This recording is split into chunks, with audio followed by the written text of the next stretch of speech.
Welcome back to the Crochet Carousels, my friends at yarnspirations.com. Let's make a pom-pom together using a pom-pom maker. You can use cardboard or any other tools. I prefer this. It usually comes in a set of 3, so there is a smaller size of this. The circumference of your pom-pom generates the size of the pom-pom. So obviously, the smaller that it is, the smaller the pom-pom. We're going to do a big one here because I'm going to do a nice generous size, and we're just going to use some yarn that I have for a hat that I'm currently making. The first step that you're going to want to do is open up your 2 pieces so that they're like this. So the holes in one side rest of these on this side. Okay, so it just rests in between. Once you start wrapping it, it'll lock them together. Taking the yarn that you want to use, just put your thumb down on it and just start wrapping around, equally spacing the yarn back and forth until you get to the desired thickness that you would like to go. Okay, so I'm going to be back in a moment. I'll keep wrapping this side before I jump to the other. And now I can let this go because this yarn is now holding the tool together. So once you think you have enough on there, just make sure that it's equally spaced throughout the whole arc. Nice and easy. Okay, so I think that's enough. So what I'm going to do is just flip this. Okay, and I'm going to jump to the other side. Okay, so we're not going to worry about this tail end at all. Okay, we're just going to jump it over.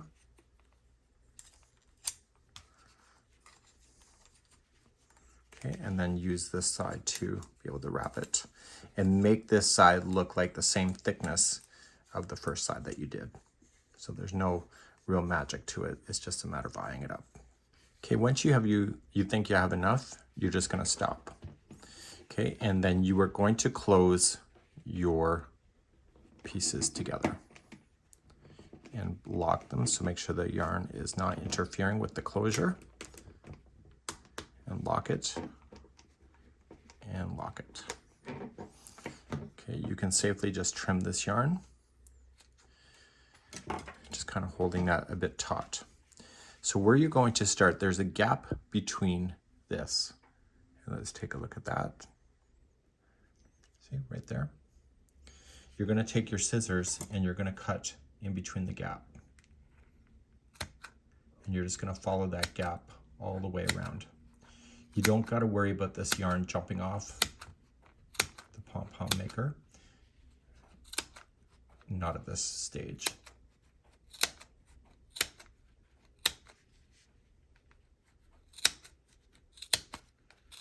Okay, we're halfway around now. You can turn it around and do the other side.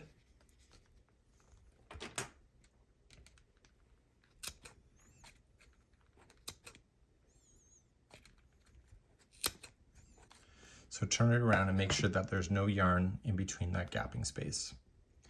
Now with the stronger yarn, because I'm using kind of a roving based yarn, I'm just going to use a similar color to it. You will not see this color.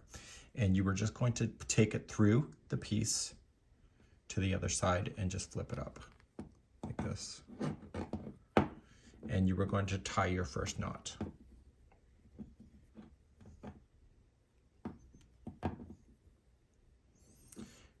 Okay, and you're going to pull it tight. The secret is that the second time that you tie it in the opposite direction. So I always tend to go over and through like this. So the other side, I'm going to do opposite to what I did before. And that's called a square knot. And this will never come out. This is the type of knot that they use at the yarn companies. And you are going to pull tight. I then like to turn it over like this and tie again on this side.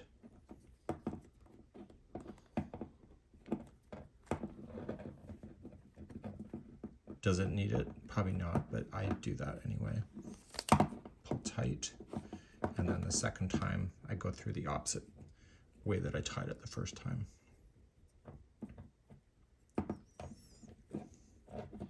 And pull tight. Now, this is completely secured, and now you can open up your 2 pieces and slide that out.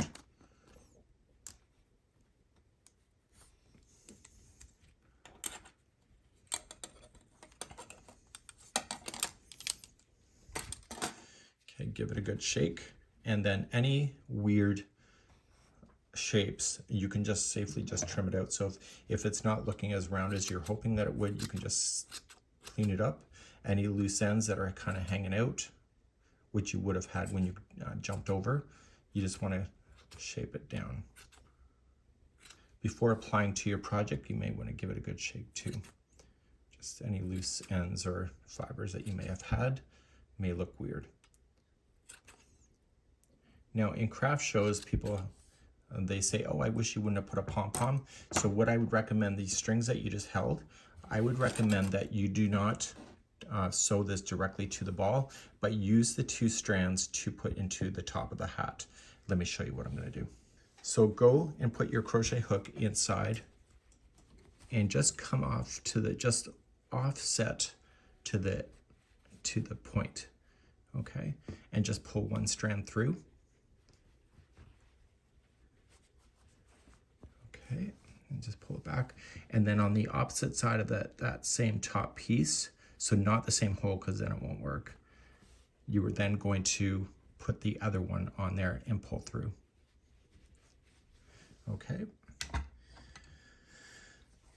Using the 2 strands with my hand in behind, I'm just going to pull it tight to the top of the hat, and then I'm going to flip the hat in like this. And what I'm going to do is just tie this into a bow tie at the top of the hat on the inside. And so therefore, if somebody says to you they wish that you would not have put a pom-pom, they can just undo the tie, or you can, and remove the pom-pom. And if they are going to wash the hat, then they can remove that themselves and put it back on, just like that. And so then you would end up with a really cool hat with a pom-pom, just like that. Any kind of weird ends, make sure you just take a look at that, give it a good shake, and make sure that it all looks consistent. This is it for today.